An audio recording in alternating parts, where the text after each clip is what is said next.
Hujan turun sejak sore, membasahi jalan tanah menuju rumah tua peninggalan nenek. Raka, langit gelap seperti menekan desa kecil itu, lebih rendah dari biasanya. Tak ada lampu jalan, hanya cahaya petir sesekali yang menampakkan bayangan. Pohon besar di sekitar pekarangan. Raka menghentikan motornya di depan pagar kayu lapuk. Besinya berkarat, rantainya sudah putus. Rumah itu berdiri diam, catnya mengelupas. Jendelanya tertutup rapat seperti menahan sesuatu keluar. "Ini rumahnya?" tanya Mira, istrinya, sambil memeluk perutnya yang mulai membesar. Raka mengangguk pelan. "Iya, dulu waktu kecil aku sering kesini, tapi setelah nenek meninggal, nggak ada yang berani tinggal." Mira menatap rumah itu lama. "Aku nggak suka auranya." Raka tak menjawab. Ia sebenarnya merasakan hal sama. Hawa lembab bercampur bau tanah, basah dan sesuatu yang amis samar. Pintu depan terbuka dengan dorongan keras. Engselnya menjerit panjang, memekakkan telinga. Debu berterbangan saat mereka masuk. Di dalam, perabotan masih lengkap, tapi tertutup kain lusuh. Foto-foto keluarga berjejer di dinding. Semua tampak normal, sampai Mira berhenti di satu figura itu. "Paisil," bisiknya. Raka mendekat. Foto hitam putih seorang bayi terbaring, matanya tertutup. Di bawahnya tertulis nama yang tak ia kenal. Anak pertama, 1978. "Aku nggak pernah dengar soal ini," gumam Raka. Mira merinding. "Kok ditulis anak pertama? Kayak bukan nama." Raka mencoba tertawa kecil. Mungkin adat lama. Namun saat ia menoleh, ia sadar satu hal. Hampir semua foto di dinding adalah bayi. Puluhan, dengan tulisan serupa. Anak pertama, anak kedua, anak ketiga. Tak ada yang beranjak dewasa. Malam turun cepat. Listrik rumah masih menyala setelah Raka menyalakan saklar utama. Mereka memutuskan tidur di kamar depan saja karena terlalu lelah untuk bersih-bersih. Angin malam berdesir di sela genteng. Jam dinding berdetak pelan. Sekitar pukul 2, Mira terbangun. Ia mendengar suara tangisan bayi, pelan seperti dari kejauhan. Awalnya ia mengira hanya mimpi, tapi suara itu muncul lagi. Kali ini lebih jelas, lirih, serak, seperti bayi yang kehabisan napas. Mira mengguncang Raka. "Mas, bangun. Dengar enggak?" Raka mengerjap. "Dengar apa?" Tangisan itu berhenti. "Sunyi. Perasaan aku aja mungkin," bisik Mira, mencoba tenang. Raka menarik napas panjang, lalu memeluknya. "Besok kita bersihin rumah. Mungkin ada kucing atau apa." Mereka kembali berbaring. 5 menit kemudian, tangisan itu muncul lagi, tepat di bawah lantai mereka. Kali ini Raka juga mendengarnya. Ia bangun perlahan. "Kamu tunggu sini, jangan lama." Suara Mira gemetar. Raka mengambil senter dan berjalan ke ruang tengah. Tangisan itu terdengar menggema dari bawah, seperti dari ruang kosong di perut rumah. Ia menyibak karpet tua. Di bawahnya ada pintu kayu kecil, tersembunyi. Napasnya tercekat. Ia tak pernah tahu rumah ini punya ruang bawah tanah. Tangisan itu kini berubah menjadi rintihan panjang dengan ragu. Raka membuka pintu itu. Bau anyir langsung menyeruak, membuatnya mual. Tangga kayu menurun ke gelap pekat. Setiap langkah berderit keras. Di dasar tangga, ia menemukan ruangan sempit diterangi lilin-lilin mati. Rak kayu memenuhi dinding, dan di atas rak puluhan kendi tanah liat. Masing-masing diberi kain merah dan label nama. Tangan Raka gemetar saat menyenter salah satunya. Tulisan di kertas kusam itu membuat darahnya seperti berhenti mengalir. Anak Raka belum lahir. Senter jatuh dari tangannya. Tangisan bayi tiba-tiba terdengar tepat di belakang telinganya. Membolik sepet. Tak ada siapa-siapa. Namun semua kendi mulai bergetar pelan. Seperti ada sesuatu di dalamnya yang bergerak. Tangisan kini bersahutan. Puluhan suara kecil memanggil bersamaan. "Ayah, ayah." Raka mundur panik. Napasnya memburu. Ia berlari naik tangga, menutup pintu keras-keras, lalu menggeser lemari untuk menahannya. Saat ia kembali ke kamar, Mira duduk di tepi ranjang, menunduk. "Mas, kamu tadi ke bawah?" tanyanya lirih. "Iya, ada ruang?" Kalimat Raka terhenti. Mira mengangkat wajahnya perlahan. Matanya terpejam, tapi air mata mengalir. Perutnya bergerak sendiri, berdenyut tak wajar. Lalu dari mulutnya keluar suara lain. Suara anak kecil. "Kenapa ayah buka tempat kami?" Tubuh Raka membeku. "Mira, kamu sadar kan? Kepala Mira miring, patah. Kami dingin, gelap, lama menunggu. Tiba-tiba ia menjerit. Tubuhnya terhempas ke kasur. Tangis bayi kembali memenuhi ruangan, kini berasal dari perutnya. Raka mundur ketakutan. "Siapa kalian?" Suara itu menjawab bersamaan. "Berlapis-lapis, kami warisanmu." Lampu kamar berkedip. Foto bayi di dinding jatuh satu persatu. Dan dari luar kamar terdengar langkah kaki kecil. Puluhan mendekat ke pintu. Bab 1 berakhir dengan Raka menyadari satu hal mengerikan. Warisan neneknya bukan rumah, bukan tanah, bukan harta, melainkan janin-janin yang belum pernah dilahirkan. Dan kini menagih kehidupan yang dijanjikan kepada mereka.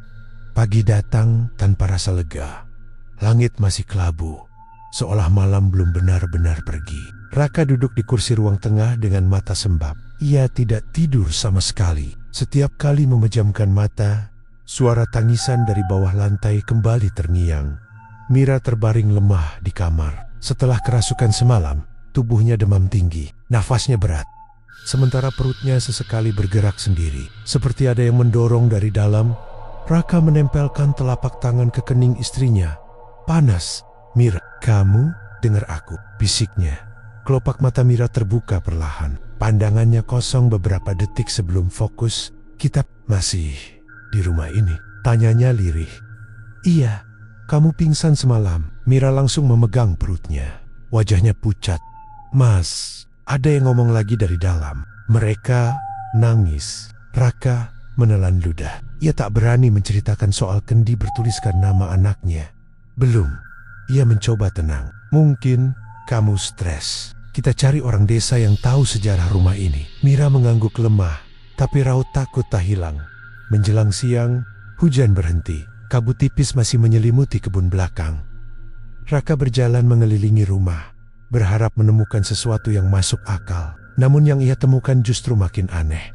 Di belakang rumah ada bangunan kecil, seperti gudang, tapi pintunya disegel papan kayu bersilang. Di atasnya tergantung kain hitam pudar dengan simbol aneh. Dari cat merah, bau anyir tercium bahkan sebelum ia mendekat. Saat tangannya menyentuh papan, perutnya tiba-tiba mual hebat. Kepalanya berdengung dan samar ia mendengar bisikan, "Jangan buka." Ia tersentak, menarik tangan. Suara itu seperti keluar dari kepalanya sendiri. Namun rasa penasaran lebih kuat. Ia mengambil linggis dari samping rumah, lalu mencungkil papan segel satu persatu. Kayu patah dengan suara keras saat pintu terbuka. Udara dingin langsung menyembur keluar. Jauh lebih dingin dari luar. Di dalam gelap total, Raka menyalakan senter.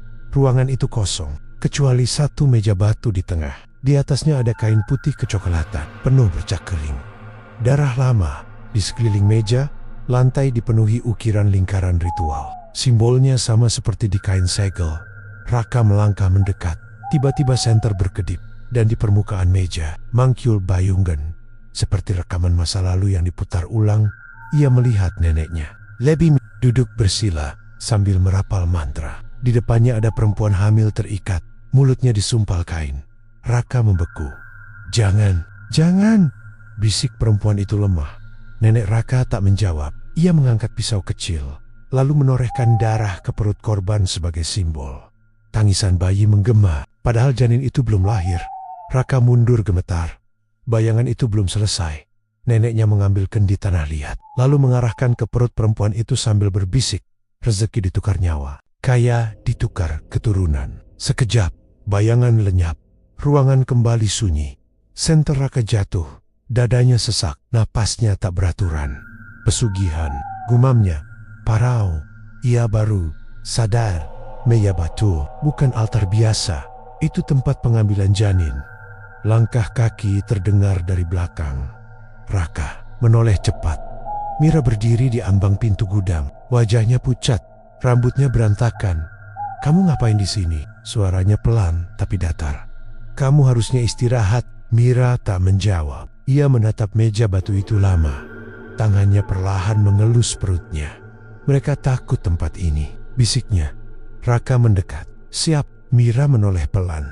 "Mereka yang di bawah rumah." Mereka bilang ini tempat pertama kali mereka diambil. Angin tiba-tiba berputar di dalam ruangan. Lilin-lilin kecil di sudut meja menyala sendiri. Padahal tak ada api. Perut Mira bergerak kuat. Ia meringis kesakitan. "Mas, sakit." Raka panik. "Kita ke bidan sekarang." Namun sebelum ia sempat membawa Mira keluar, suara tangisan memenuhi gudang. Lebih keras dari semalam. Dari bawah meja batu, muncul rembesan darah segar. Lalu terdengar suara kecil berbisik bersamaan. "Ibu kami, bukan dia." Raka membeku. Suara itu lanjut, "Ibu kami, nenek." Lampu senter mati total. Dalam gelap, Raka merasakan sesuatu menyentuh kakinya. Kecil, dingin, seperti tangan bayi. Ia menjerit, menarik Mira keluar gudang. Begitu mereka melewati ambang pintu, semua suara berhenti mendadak, sunyi lagi. Sore harinya, seorang tetua desa akhirnya datang setelah dipanggil warga yang melihat mereka kembali ke rumah itu. Namanya Pak Wiryo. Lelaki sepuh dengan mata tajam. Ia berdiri lama di depan rumah.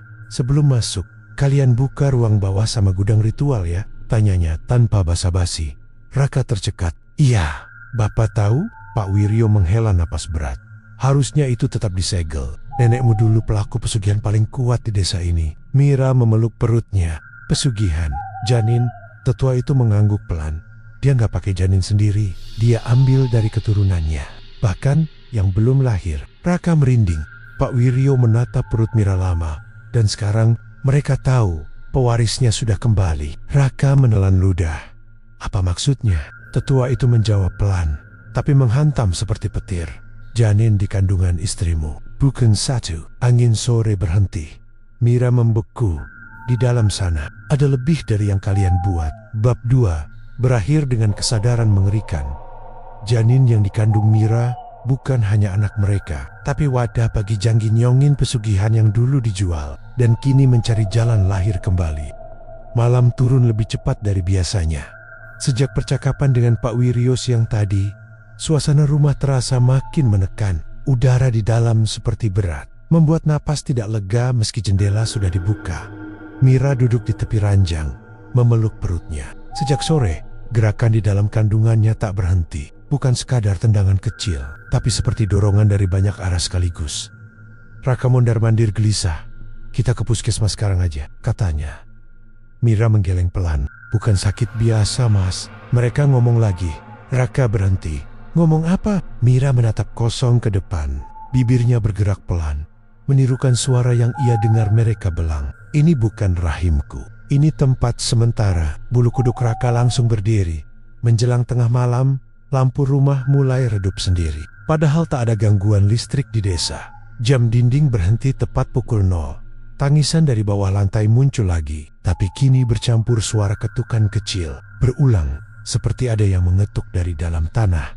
Tok, tok, Mira, mereka mau naik. Belum sempat Raka bertanya, tubuh Mira tiba-tiba menegak. Punggungnya melengkung kaku, kepalanya mendongak, perutnya bergerak ekstrem. Kulitnya menonjol di beberapa titik, membentuk tonjolan kecil seperti kepala bayi, lebih dari satu. Raka mundur ketakutan.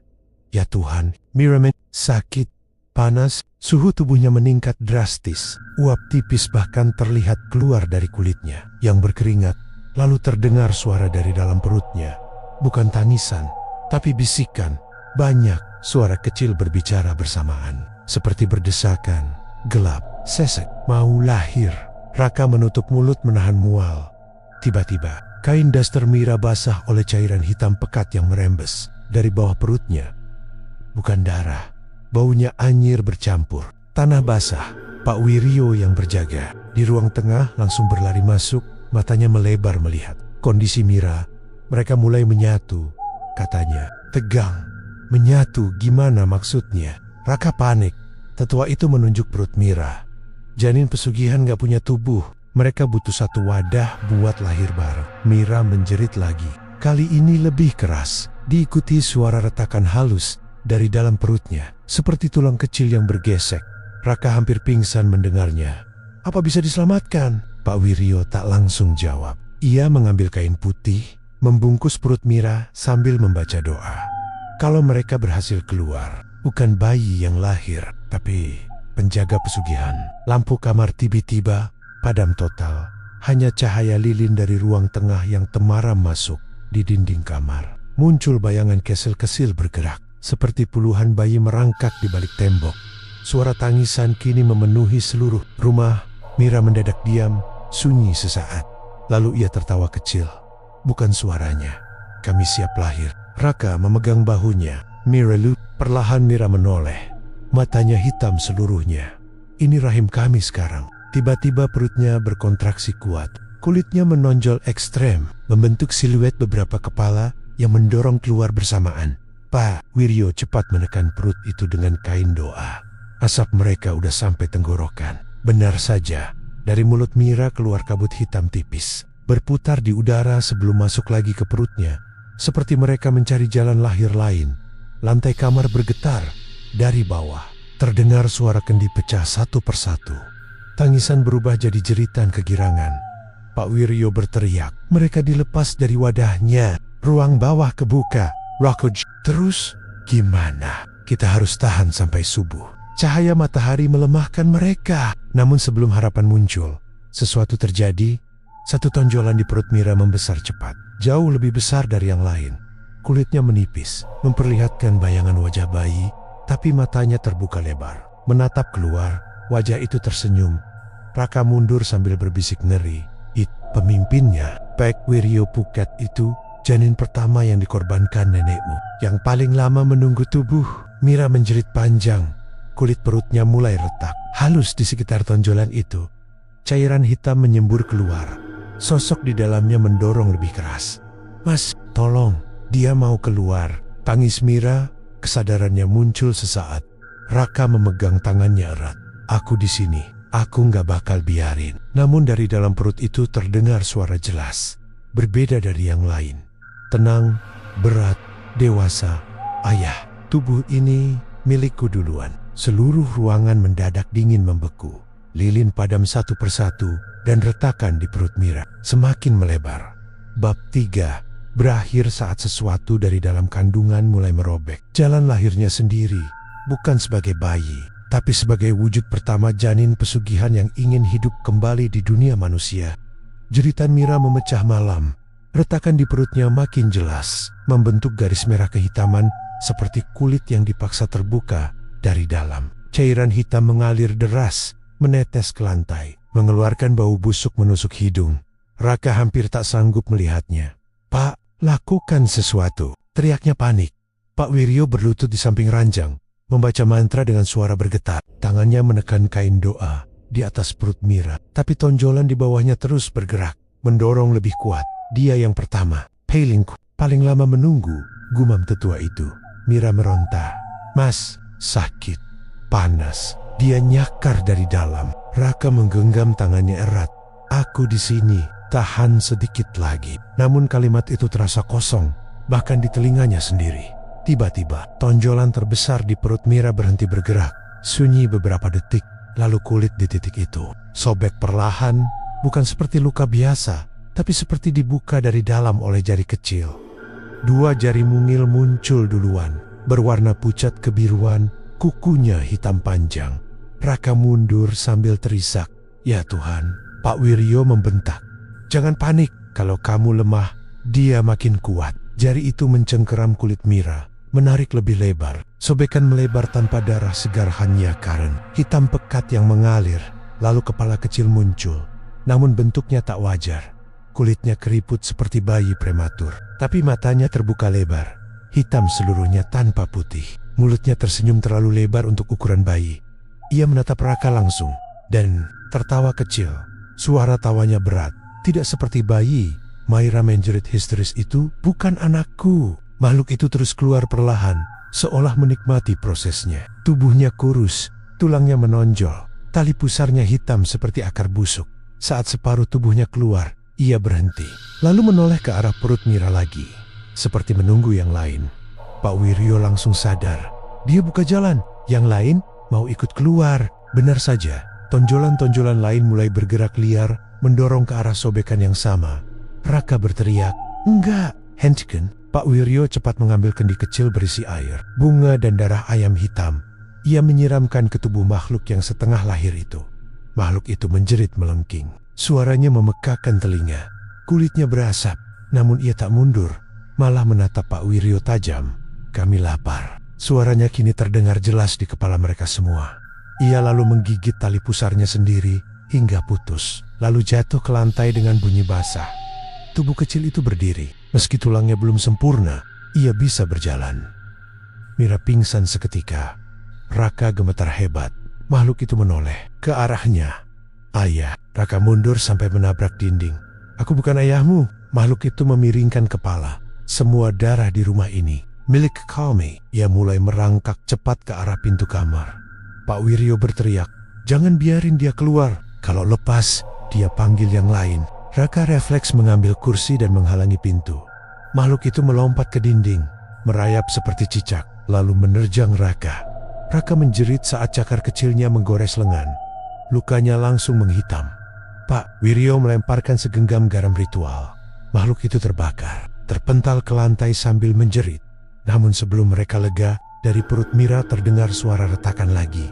Lebih banyak. Pak Wiryo pucat. Dia berhasil buka gerbang. Yang lain ikut bangun. Makhluk pertama tertawa meski tubuhnya berasap. Kami lahir satu. Ia lalu merangkak cepat ke lubang sobekan di perut Mira.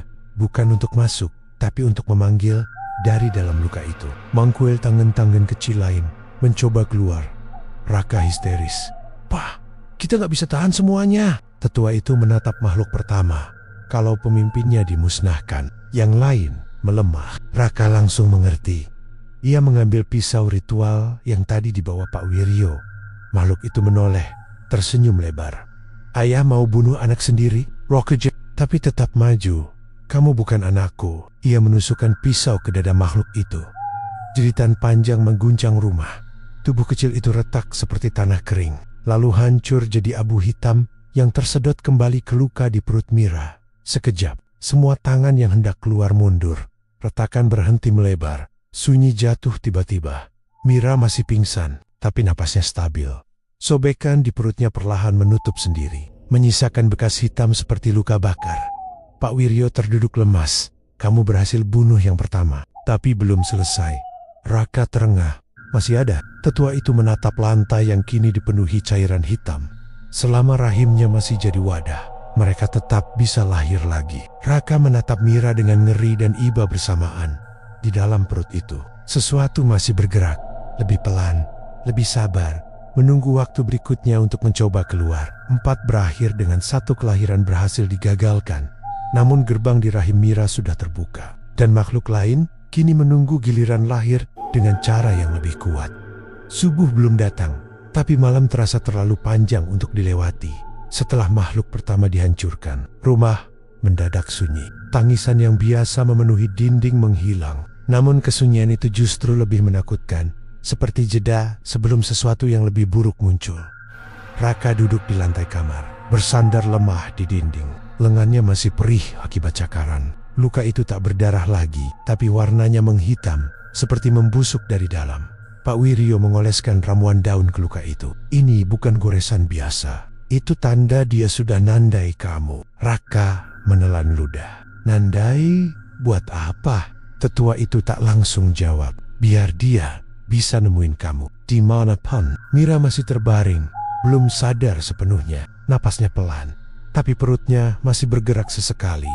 Lebih halus, seperti gelombang kecil. Yang lain masih di dalam? Tanya Raka pelan. Pak Wiryo mengangguk. Makhluk pertama tadi cuma pembuka jalan. Biasanya dia yang paling kuat. Tapi ia berhenti bicara. Tapi apa Pak? Tetua itu menatap lantai, tepat ke arah bekas cairan hitam yang mulai mengering. Aku takut ada yang lolos waktu dia lahir. Raka langsung menegang. Maksudnya keluar dari rumah. Belum sempat dijawab, terdengar suara benda jatuh dari dapur. Keras, mereka saling pandang. Rumah itu seharusnya kosong. Selain mereka bertiga, Raka berdiri pelan, mengambil senter dan pisau ritual. Aku cek, Pak Wiryo ikut bangkit. Jangan sendirian. Mereka berjalan menyusuri lorong menuju dapur. Lampu masih mati. Hanya cahaya senter yang menembus gelap. Bau amis makin kuat semakin dekat. Saat sampai di ambang dapur, langkah Raka terhenti. Di lantai ada jejak kecil. Jejak kaki bayi, basah, hitam, mengarah ke meja makan. Senter diarahkan perlahan di atas meja. Seekor ayam mentah yang tadi disimpan kini terkoyak. Dagingnya tercabik, Tulangnya hancur seperti digerogoti gigi kecil tapi tajam. Terdengar suara kunyahan dari bawah meja. Raka menahan napas. Senter diturunkan perlahan. Makhluk kecil itu ada di sana. Bentuknya sama seperti yang lahir tadi, tapi lebih kecil, lebih kurus, seperti belum selesai terbentuk. Kulitnya pucat transparan, memperlihatkan urat hitam di dalamnya. Ia sedang memakan potongan daging ayam mentah. Saat cahaya mengenai wajahnya, ia berhenti mengunyah. Kepalanya menoleh patah. Mulutnya penuh darah. Ia tersenyum. Ayam. Raka refleks mundur. Pak Wiryo berbisik tegang. Benar, ada yang lolos. Makhluk itu berdiri di atas meja. Tubuhnya gemetar tapi lincah. Matanya hitam menatap lapar. Yang pertama gagal. Kami coba lagi. Raka menggenggam pisau. Kamu gak boleh ada di dunia ini. Makhluk itu tertawa kecil. Dunia ini dibuat dari janin yang gagal lahir. Kami cuma pulang. Tiba-tiba makhluk itu melompat ke langit-langit, merayap cepat menuju lorong kamar Mira. Pak Wiryo berteriak, "Jangan biarin dia balik ke rahim. Dia bisa buka gerbang lagi dari luar." Raka langsung mengejar. Makhluk itu bergerak cepat, tapi tubuhnya belum stabil. Ia terpeleset saat melompat turun di depan kamar. Raka menubruknya. Tubuh makhluk itu dingin seperti bangkai. Ia menggigit bahu Raka, membuatnya menjerit. Pak Wiryo segera menaburkan abu dupa ke punggung makhluk itu. Asap keluar dari kulitnya. Makhluk itu meraung marah. Kami banyak, kami nggak bisa habis. Raka menahan tubuhnya sekuat tenaga. Pak, sekarang. Tetua itu mengangkat kendi kecil berisi tanah, kuburan ritual. Ia menempelkan ke dahi makhluk itu sambil membaca mantra keras. Tubuh kecil itu bergetar hebat, lalu perlahan mengeras seperti tanah liat. Retak, pecah, menjadi serpihan hitam yang langsung berubah abu. Sunyi lagi. Namun, kemenangan itu tak membawa lega dari kamar. Mira tiba-tiba menjerit lagi. Raka dan Pak Wiryo berlari masuk. Perut Mira kembali bergerak liar. Lebih kuat dari sebelumnya. Di bekas luka yang tadi menutup, muncul garis sertakan baru, bercabang seperti akar. Mira menangis histeris. Mereka marah. Mereka marah. Suara banyak bayi terdengar dari dalam perutnya. Tapi kini, nadanya bukan menangis, melainkan berbisik penuh dendam. Pak Wiryo pukat, makhluk yang lolos tadi, sempat makan daging dunia manusia. Raka tak mengerti. Artinya, tetua itu menatap perut Mira dengan takut. Itu bikin mereka lebih kuat. Sekarang yang di dalam belajar cara bertahan setelah lahir. Raka terduduk lemas. Belum selesai, belum mendekati akhir. Perut Mira bergerak perlahan, tapi lebih teratur. Seperti sesuatu di dalam sedang menyusun rencana. Bab 5 berakhir dengan kesadaran baru. Janin pesugihan tak lagi sekadar ingin lahir. Mereka kini belajar hidup dan akan keluar dengan kekuatan yang lebih sempurna dari sebelumnya. Pagi akhirnya datang, tapi tak membawa ketenangan. Kabut tebal menyelimuti pekarangan rumah. Cahaya matahari hanya menembus tipis, membuat suasana justru terasa lebih muram daripada malam sebelumnya. Di dalam kamar, Mira terbangun dengan tubuh lemas. Wajahnya pucat, bibirnya kering, tapi kesadarannya penuh. Tangannya langsung memegang perutnya. Gerakan di dalam masih ada, pelan, tapi terasa jelas. Raka duduk di samping ranjang sejak subuh, tak berani pergi jauh. Luka di lengannya kini dibalut kain hitam pemberian Pak Wiryo. Rasa nyeri masih menjalar sampai bahu. "Kamu gimana?" tanya Raka pelan. Mira menatapnya dengan mata berkaca. Mereka nggak teriak lagi, tapi mereka ngomong. "Raka, ngomong apa?" Mira menarik napas gemetar. Mereka lagi nunggu, bukan mau keluar sekarang. Pak Wiryo yang berdiri di dekat jendela menoleh. "Itu lebih bahaya." Raka "Kenapa?" "Kalau mereka sabar, berarti mereka sadar. Jumlahnya cukup buat buka gerbang besar." Menjelang siang, Pak Wiryo meminta Raka menemaninya ke ruang bawah tanah lagi. "Kita harus hitung ulang wadahnya," katanya. Tangga kayu berderit saat mereka turun. Udara di bawah lebih dingin dari sebelumnya. Rak-rak kendi yang dulu berisi puluhan wadah, kini banyak yang retak atau kosong. Beberapa sudah pecah semalam, namun yang tersisa masih banyak. Raka menyorot satu persatu dengan senter. Setiap kendi berlabel tulisan pudar. Ia mulai menghitung. 10, 2, 3. Napasnya makin berat. 42. Ia menoleh ke Pak Wiryo dengan wajah pucat. Masih ada segini banyak. Tetua itu tak kaget. Jumlah aslinya lebih dari itu. "Rockman, maksudnya?" Pak Wiryo berjalan ke sudut ruangan yang gelap, lalu menyingkirkan rak tua yang menempel di dinding. Di baliknya, ada pintu batu kecil tersegel simbol darah. Raka langsung merinding. Masih ada ruang lain? Pak Wiryo mengangguk pelan. Ini yang disembunyikan nenekmu dari warga desa dulu. Segel dibuka dengan darah ayam hitam saat pintu batu didorong. Bau busuk yang jauh lebih pekat langsung menyergap. Di dalam bukan rak kecil, tapi ruangan besar berbentuk lingkaran. Dindingnya dipenuhi ceruk-ceruk batu. Dan di setiap ceruk ada kendi, ratusan, beberapa retak, beberapa masih utuh. Semuanya berbalut kain merah kusam. Raka langsung limbung. Ini semua janin? Pak Wiryo mengangguk berat. Nenekmu bukan ambil dari satu generasi. Dia kumpulkan dari banyak keturunan yang lahir dan yang belum sempat lahir. Tangisan pelan terdengar lagi, menggema dari seluruh ruangan. Bukan marah, tapi lapar. Raka mundur setapak, berarti yang di kandungan Mira. Tetua itu menatapnya, cuma sebagian kecil. Sisanya masih nunggu wadah lain. Tiba-tiba satu kendi di dinding retak sendiri. Krak, cairan hitam menetes keluar. Suara bayi tertawa lirih terdengar dari dalamnya. Raka panik. Kenapa pecah sendiri? Pak Wiryo menatap lenggit-lenggit ruangan yang mulai berembun karena pemimpinnya sudah lahir semalam, walau gagal bertahan. Raka tak mengerti. Bukannya dia hancur, tetua itu menggeleng pelan. Tubuhnya hancur, tapi rohnya balik ke wadah utama. Raka membeku. Wadah utama. Pak Wiryo menunjuk ke tengah ruangan. Di sana ada satu kendi jauh lebih besar dari yang lain. Warnanya hitam legam, kain penutupnya berlapis. Diikat rantai kecil, tulisan di labelnya berbeda. Bukan angka, bukan urutan, hanya satu kata. Penjaga. Raka merasakan hawa paling dingin berasal dari sana. Dia pemimpin semua? Pak Wiryo mengangguk. Janin pertama yang pernah dikorbankan nenekmu, yang mengikat kontrak pesugihan. Tiba-tiba kendi besar itu bergetar. Pelan. Lalu makin kuat suara dari dalamnya, bukan tangisan bayi, tapi suara berat seperti orang dewasa berbisik. Wadah kami sudah Raka mundur ketakutan. Dia maksud Mira? Belum sempat dijawab. Dari atas rumah, terdengar jeritan Mira menggema sampai ruang bawah. Lebih keras dari sebelumnya. Pak Wiryo langsung pucat. Dia bangun. Penjaganya bangun. Mereka berlari naik. Saat masuk kamar, kondisi Mira jauh lebih parah. Perutnya kini dipenuhi garis hitam seperti akar yang menyebar sampai dada. Matanya terbuka, tapi tak fokus. Dari mulutnya keluar suara berat yang bukan miliknya. Gerbang hampir terbuka. Raka memegang wajahnya. Mira, lawan, namun suara lain menjawab lewat bibirnya. Rahim ini cukup untuk kami semua. Pak Wiryo menatap dengan putus asa. Kalau penjaga lahir, semua kendi bakal pecah bersamaan. Raka gemetar. Artinya, tetua itu menjawab lirih.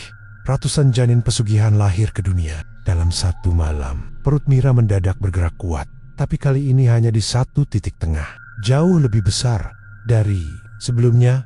Bukan banyak yang berebut, tapi satu yang menyerap semuanya.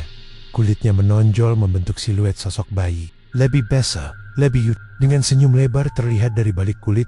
Bab 6 berakhir saat kebenaran terungkap. Jumlah janin pesugihan tak terhitung. Dan kini semuanya menyatu ke satu tubuh untuk melahirkan penjaga perjanjian yang menjadi inti kutukan keluarga Raka. Sore itu langit berubah warna. Awan hitam menggulung rendah, menutup cahaya sepenuhnya. Angin berhenti total, membuat suasana di sekitar rumah terasa mati, sunyi, tanpa suara serangga, tanpa burung, tanpa kehidupan. Di dalam kamar, Mira terbaring kaku. Tubuhnya dingin, tapi keringat terus mengalir. Garis hitam di perutnya kini menjalar sampai leher, berdenyut pelan, seperti urat yang hidup. Raka duduk di sampingnya, tak berani jauh. Matanya merah, karena kurang tidur, Mas, bisik Mira lemah. Raka langsung mendekat. Iya, aku di sini. Mira memegang tangannya erat. Mereka nggak berisik lagi, tapi aku bisa ngerasain mereka bergerak bareng. Bareng gimana? Mira menutup mata, menahan nyeri. Kayak mereka masuk ke satu tempat. Nggak berebut lagi. Raka menelan ludah. Ia tahu itu berarti satu hal, penyatuan. Pak Wiryo masuk membawa mangkuk berisi ramuan hitam. Minumkan ini, biar tubuhnya kuat nahan. Raka membantu Mira meneguk sedikit. Rasanya pahit, sampai membuatnya meringis. Tak lama, perut Mira bergerak. Namun kali ini bukan banyak tonjolan kecil, hanya satu. Tepat di tengah tonjolan itu perlahan membesar, menekan kulit dari dalam. Raka menatap ngeri. Dia nyerap yang lain. Pak Wiryo mengangguk. Penjaga lagi kumpulin semua roh janin ke satu tubuh. Biar lahir sempurna. Lampu kamar mulai berkedip lagi. Udara mendadak sangat dingin. Dari sudut-sudut ruangan muncul kabut tipis. Lalu terdengar bisikan bayi berlapis-lapis. Namun suara itu tak lagi kacau. Kini terdengar seperti paduan suara. Serempak tunduk pada satu pemimpin. Kami satu. Kami. Lahir. Mira menjerit, perutnya menegang ekstrem. Kulitnya meregang sampai terlihat pembuluh hitam di dalamnya bergerak. Menuju satu titik pusat, seolah ratusan sesuatu sedang mengalir ke sana. Raka hampir muntah melihatnya. Pak, itu normal buat mereka, normal buat pesugihan tingkat tinggi, jawab Pak Wiryo tegang. Tiba-tiba Mira terangkat dari ranjang. Tubuhnya melayang sekitar 1 meter. Rambutnya menjuntai ke bawah. Matanya terbuka, tapi bola matanya hitam seluruhnya. Suara berat keluar dari mulutnya. Tubuh ini cukup. Raka panik. Mira, lawan. Namun tubuh istrinya tak bereaksi. Perutnya kini membesar cepat. Lebih besar dari usia kandungan wajar. Kulitnya menipis, sampai siluet makhluk di dalam terlihat jelas. Bukan seperti bayi. Kepalanya lebih besar. Tulangnya tegas. Matanya terbuka menatap keluar dari balik kulit. Ia tersenyum. Pak Wiryo mundur setapak. Itu dia. Dinding kamar mulai retak halus. Dari celah-celahnya keluar cairan hitam yang menetes ke lantai. Suara kendi pecah terdengar samar dari bawah rumah. 1, 2, 3. Setiap pecahan diikuti tangisan pendek yang langsung hilang. Seolah rohnya tersedot ke satu arah ke rahim. Mira Raka berteriak frustasi. Kita harus ngapain? Pak Wiryo membuka kitab ritual tua. Satu-satunya cara sekarang, potong penyatuannya sebelum dia lahir. Caranya? Tetua itu menatap perut. Mira, kita harus tarik roh-roh yang belum sepenuhnya menyatu. Ia menyalakan dupa hitam dan mulai membaca mantra keras. Asap pekat memenuhi kamar. Perut Mira langsung bereaksi, bergetar hebat. Dari pori-pori kulitnya keluar asap kecil, seperti roh-roh bayi mencoba keluar lagi. Suara tangisan kembali muncul, tapi penuh kesakitan. Penjaga di dalam marah. Mulutnya terlihat bergerak dari balik kulit. Mira menjerit keras. Dia marah. Dia nyakar dari dalam. Garis retakan muncul lagi di perutnya. Tapi bukan di banyak titik. Hanya di satu pusat. Penjaga itu mendorong keluar. Lebih cepat dari sebelumnya. Pak Wiryo berteriak. Dia percepat kelahiran. Sayang daya. Raka menekan perut Mira dengan kain doa. Meski tangannya gemetar. Dari dalam, suara berat terdengar jelas. Kalian tak bisa hentikan kami. Tangan kecil tapi lebih besar dari bayi normal muncul dari retakan. Kukunya panjang, hitam, mencengkeram kain dengan kuat. Kulit Mira robek sedikit. Darah segar kali ini keluar, bercampur cairan hitam. Raka menjerit panik. Pak, dia keluar. Pak Wiryo menaburkan garam ritual ke tangan itu. Asap menggapol, tapi tangan itu tak mundur. Justru mencengkeram lebih kuat. Tubuh ini milik kami. Tiba-tiba seluruh rumah bergetar. Dari bawah, suara ratusan kendi pecah bersamaan menggema. Asap hitam naik menembus lantai, berputar mengelilingi tubuh. Mira yang melayang. Semua roh janin kini tersedot masuk ke satu titik di perutnya. Pak Wiryo putus asa. Terlambat. Penyatuannya selesai. Tonjolan di perut Mira berubah bentuk. Bukan lagi janin biasa. Lebih besar, lebih padat. Kulitnya menegang, membentuk wajah jelas yang menatap keluar. Dengan senyum dewasa penuh kesadaran, ia berbisik pelan, tapi terdengar di seluruh ruangan. Kami, penjaga perjanjian. Tubuh Mira jatuh kembali ke ranjang. Sunyi, gerakan di perutnya berhenti, namun bukan karena tenang, melainkan karena sesuatu di dalamnya telah utuh, menunggu waktu kelahiran terakhir. Bab 7 berakhir saat seluruh janin pesugihan berhasil menyatu, menciptakan satu makhluk sempurna yang siap lahir sebagai inti kutukan keluarga.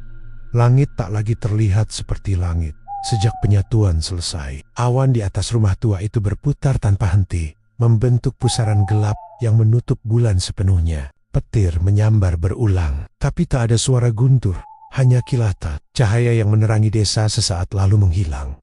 Warga mulai menutup pintu lebih awal. Anjing-anjing melolong panjang, lalu mendadak diam bersamaan.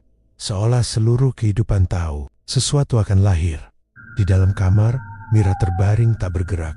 Matanya terbuka, tapi kosong. Napasnya pelan, terlalu pelan untuk orang hamil tua. Perutnya kini membesar tidak wajar. Kulitnya menegang seperti membungkus sesuatu yang terlalu besar untuk tubuh manusia.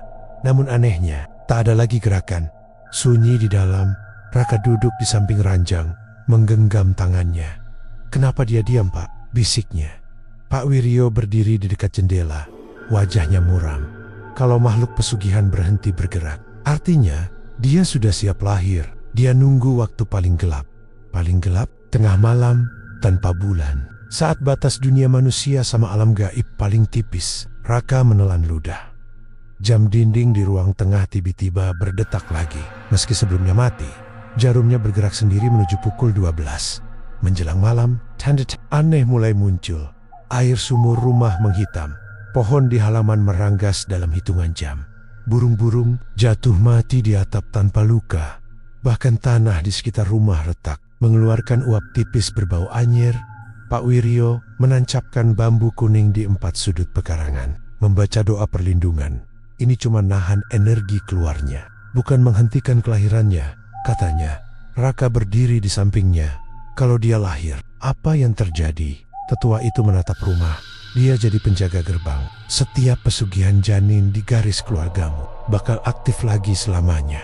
Raka mengepalkan tangan. Berarti kutukan gak pernah selesai. Pak Wiryo mengangguk pelan. Tepat pukul 11 malam, Mira mulai bereaksi. Tubuhnya menegang tiba-tiba. Garis hitam di perutnya kembali menyala seperti bara di bawah kulit. Ia membuka mulut, menghela napas panjang. Tapi yang keluar bukan suara manusia, melainkan suara banyak anak berbisik bersamaan. "Kami lahir malam ini." Raka panik mendekat. "Mira, dengar." Perlahan Mira menoleh. Namun yang menatap bukan istrinya, melainkan sosok lain lewat matanya yang hitam. Rahim ini selesai tugasnya. Perutnya berkontraksi keras. Sekali, 2 kali. Lantai kamar bergetar setiap kontraksi terjadi. Pak Wiryo berteriak, "Mulai!" Lingkaran pelindung. Cepat, garam, abu, dan dupa disusun mengelilingi ranjang. Namun udara di dalam kamar makin dingin, lalu membeku. Napas mereka tampak seperti asap. Kontraksi berikutnya lebih kuat. Kulit perut Mira meregang ekstrem, membentuk siluet tubuh penjaga yang kini jauh lebih jelas. Kepalanya besar, bahunya lebar, bukan bentuk bayi normal. Matanya terbuka dari balik kulit, menatap keluar dengan sadar. Ia tersenyum. Raka gemetar hebat. Dia Enggertik. Pak Wiryo berbisik. Dia gabungan ratusan jiwa. Kesadarannya penuh sejak sebelum lahir. Tiba-tiba listrik di seluruh desa padam. Rumah tenggelam dalam gelap total. Hanya cahaya merah redup yang muncul dari perut Mira menerangi kamar seperti lampu neraka. Dari luar rumah terdengar langkah-langkah kecil, banyak, seperti anak-anak berlari mengelilingi dinding. Raka mendekat ke jendela, lalu membeku. Di halaman, berdiri sosok-sosok bayi hitam transparan, jumlahnya puluhan, menatap ke kamar. Mereka tak menyerang, hanya menunggu. Pak Wiryo berkata lirih, "Itu roh yang gak kebagian tubuh. Mereka nunggu penjaganya lahir." Mira menjerit panjang, retakan muncul di perutnya. Satu garis besar di tengah, darah segar bercampur. Cairan hitam mengalir deras. Penjaga di dalam mendorong kuat. Tangannya muncul duluan, lebih besar dari bayi biasa, kukunya tajam, kulitnya abu pucat. Ia mencengkeram udara, lalu menarik sobekan lebih lebar. Mira hampir kehilangan napas. Raka menangis panik. "Pak, Taek!" Namun Pak Wiryo tak bergerak. Wajahnya putus asa. Kelahirannya nggak bisa dicegah lagi. Sekarang cuma bisa ditutup setelah dia lahir. Raka menatapnya tak percaya. Artinya, dia harus keluar dulu. Tetua itu mengangguk berat. Sobekan melebar sampai dada. Kepala penjaga mulai terlihat utuh, tidak cacat, tapi jelas bukan manusia. Matanya hitam penuh, bibirnya tersenyum tenang. Ia berhenti setengah keluar, lalu berbicara. Suaranya berat, dewasa, memenuhi ruangan. Gerbang terbuk di luar. Semua roh bayi berlutut bersamaan. Angin hitam berputar, masuk ke kamar. Lantai retak, dinding berderak. Penjaga itu menarik tubuhnya sedikit lagi keluar, namun berhenti, seolah menunggu sesuatu. Pak Wiryo berbisik tegang. Dia nunggu darah terakhir buat sempurnakan kelahirannya. Raka langsung sadar dirinya. Bab 8 berakhir tepat saat penjaga pesugihan hampir sepenuhnya lahir. Dan hanya satu syarat tersisa untuk membuka gerbang kutukan selamanya. Darah terakhir keturunan yang belum diserahkan. Kabut turun lebih cepat malam itu. Rumah megah yang dulu dibanggakan warga kini berdiri seperti bangkai, sunyi dan berbau anyir. Dindingnya lembab, catnya mengelupas, dan halaman depannya dipenuhi sesajen busuk yang tak pernah dibersihkan. Raka berdiri di depan gerbang besi yang terbuka sendiri. "Ini tempatnya," bisiknya pelan.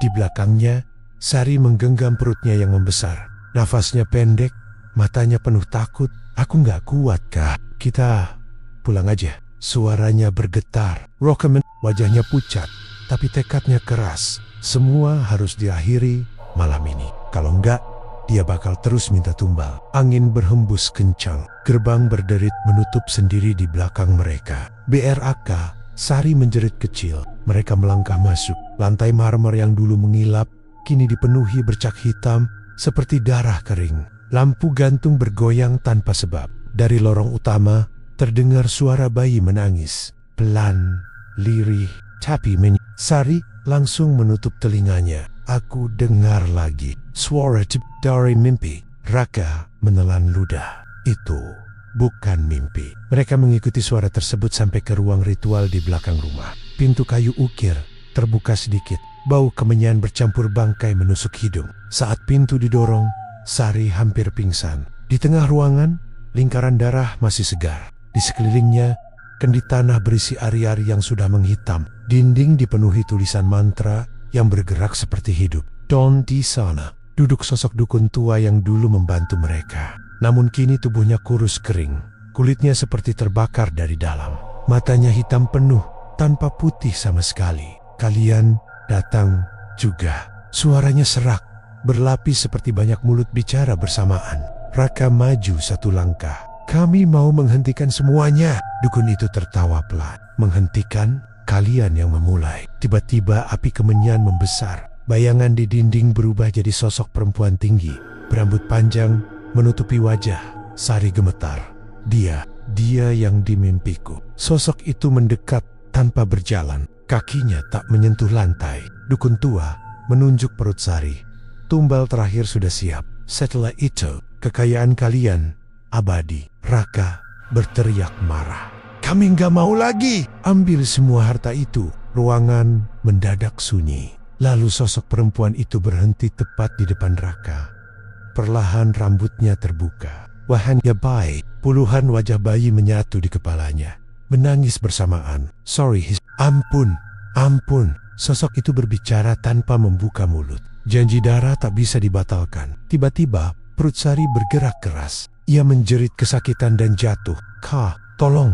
Darah merembes dari kakinya. Raka panik. "Jangan ambil anak kami." Dukun tua berdiri, mengangkat pisau ritual. "Sudah waktunya.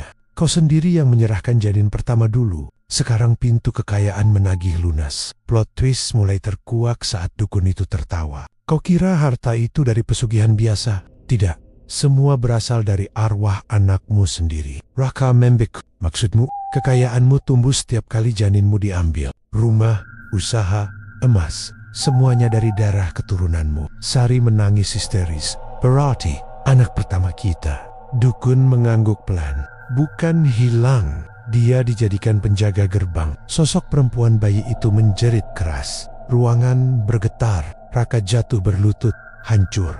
Kalau begitu, ambil aku saja. Jangan anak kami lagi." Sosok itu mendekat. Wajah-wajah bayi berubah tenang. "Pengganti darah boleh." Dukun tua terkejut. "Tidak, perjanjian awal bukan itu." Sosok itu menoleh tajam. Tubuh dukun tiba-tiba terangkat ke udara. Tulangnya patah satu persatu dengan suara mengerikan.